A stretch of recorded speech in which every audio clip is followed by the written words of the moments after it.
Add the Afro-Asiatic language map and add a visual. Cause look, it's the same. It's the same goddamn areas. They're all the same areas. I should have put the nose map. All of the areas are the same areas. The damn Arab League's areas, same areas. The Afro-Asiatic language map, same areas of white gene, light skin gene map, same E1B1B Nebro nose situation, same Hamitic Semitic Aryan Caucasoid ethnic map area. You see what I'm saying? Same desert, same Afro-Asiatic, same white gene, light skin gene, same E1B1B, narrow nose, Hamitic Semitic Aryan Caucasoid Mediterranean situation. Afro-Asiatic. See what I'm saying? We we connected it all. Also, I showed you on other maps. It's the narrow nose, lip to Rhine Roman hawk nose. I mean eagle nose, and it's the soft hair texture. It's the non kinky haired area. Not to say it's not that they not there. I'm saying it's not dominant there. Just like it's the Afro-Asiatic language. Instead of it don't say Niger Congo. That's what I'm saying. It doesn't say any of the Bantu languages. That's what I'm saying. That's what you're not understanding. None of the Khoi languages. None of the wide nose kinky head languages. You see how it's in the desert. It's in Asia. That's what that Asiatic thing is about. You see how this white gene is dominant outside of Africa because it's not an African gene. It's an invader's gene. We're revealing the invader's gene. We're in. We're revealing the occupation of the invaders currently in Africa right now, where it's dominant. Because everywhere they at is, I don't know if their presence itself causes a desert. I'm thinking they. I mean, it's terraforming, and you see what I'm saying? Global warming, you know, cutting down all types of shit, bombs and pollutions and digging and mining and caving and it's a lot of stuff going on. A lot of names we can't name. A lot of things we can't say. But what's evident is you're in the deserts. The Afro-Asiatic language, the E1B1B narrow nose, white gene, Hamitic Semitic, Aryan, Caucasoid, Afro-Asiatic language family is in the desert of Africa right now. The same East African slave trade areas and countries. The same countries who don't identify as African. The same countries that identify by their nations all have Lipterine Caucasoid noses or Mesorine Mongoloid Asian noses, meaning that they do not have the features of an African, and an African is a member of the black race, and the black race phenotype characteristics is wide nose, kinky hair,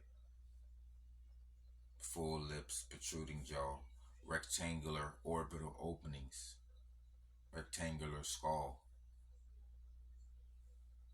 highest bone density, strongest bones, hair density, elasticity in the hair and the skin, open cuticles, open pores, wide nose, kinky hair, tropical equatorial. You're in the desert. That's not tropical equatorial. That's not a jungle. That's a desert. You're in them snow-capped mountains. You're in them deserts. You're in the mountains. That's not tropical equatorial. Everywhere they had, they terraformed the land. So any land that was Africa was tropical equatorial. That's why when they say you're African, they say you're sub-Saharan Africa. They say you're below this desert. And below this desert is below this E1B1B, below this narrow nose situation. You see E1B1A, Nelson Mandela got the wide nose. They got Albert Einstein, a Caucasian man representing E1B1B in Africa. And then I just showed you Haile Selassie out. His nose is Aquilian, aka Roman. He has a Roman nose. He has a Roman nose. It's called a Roman nose, not an African nose. Our African nose is called Platurine and it's wide. You see, Mandela knows that's why. They want to play the skin tone game. Diversity for Africa means we come in all different skin tones, heights, shapes, but we all still have kinky hair, wide nose, and full lips. You see what I'm saying? When they play the diversity game, they trying to sneak the invader's bloodline in, because when you look past the invader's bloodline, you're gonna look past the invader's features, and you gonna just say melanin. You gonna you gonna play the skin card, but don't play the phenotype card. You see what I'm saying? Because when you play the skin card, that's when it can still be the white gene. The white gene just mean the Caucasoid features. Brown is malignocroid means dark skinned Caucasians. So the Ethiopia, Somalia, Eritrea, that's all dark skinned Caucasians. These are the new Kushites. This is new Ethiopia. This is new Egypt. It's not Kemet. Kemet was black. This used to be the land of the black. Africa was the dark continent before the invaders. That's what I'm trying to tell you. The invaders' bloodline is present through invading features. It's Caucasian features. I'm trying to show you the Caucasian features is present. The invaders' presence is present through their features. And it's present through their climate. Desert. It's present through their language. Asiatic. It's present through the genetics. White gene. It's present through the ethnic maps. The racial ethnic maps. Where Caucasoid is in the blue. The Mediterranean is in the blue. The Aryan, Semitic, Hamitic is in the blue. And that's bars. I gave you haplogroup. I gave you genetics. I gave you ethnicity. I gave you the visuals. Where you see a narrow nose on the E1B1B, and you see a wide nose on the E1B1A. Bantu, because they banned us. They banned us out of the north and the east. That's the way they occupy, and they banned us out of the south. That's where they had to. All the Afro-Asiatic, Indo-Europeans languages. You know it's a invaders language because when it's transcontinental. Afro, that's Africa. Asiatic, that's Asia. Indo, that's India, that's Asia. You see what I'm saying? And Euro. So Asia and Europe. Indo-Euro. So Asia and Europe and Africa and Asia. So when they have transcontinental language names, that's an invader situation because they that's what they do. They call it exploring, educating, civilizing, all types of names. Draining the shit out of the damn earth. You see what I'm saying? They don't understand that they're bleeding like that. I don't think they get it. Yeah, they don't get it.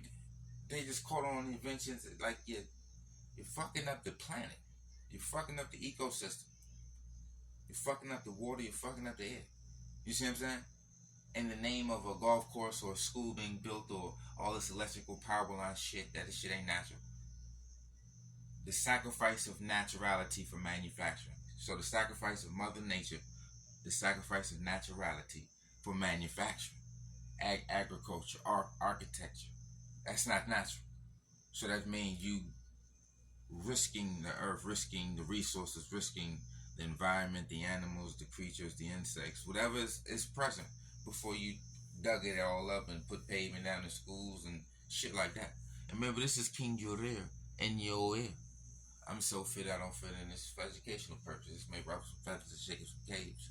But chaos is chaos, bars is bars. Look for the phenotype. Look for the transcontinental language names and look for the haplogroups and look for the genetics. They tell you all of that in the ethnic maps. They tell it. And they tell everybody knows. You ain't got to tell you nothing. You just look at their nose, look at their head. And they always in them deserts. Look at the climate. You can look at the climate, look at the language, look at the genetics, look at the haplogroup, look at the ethnic map. It's all the same. You see what I'm saying? We in the jungles, they're in the deserts, they're in the mountains. Wherever it's snow, wherever it's sand, wherever it's a beach. What if it's a mountain?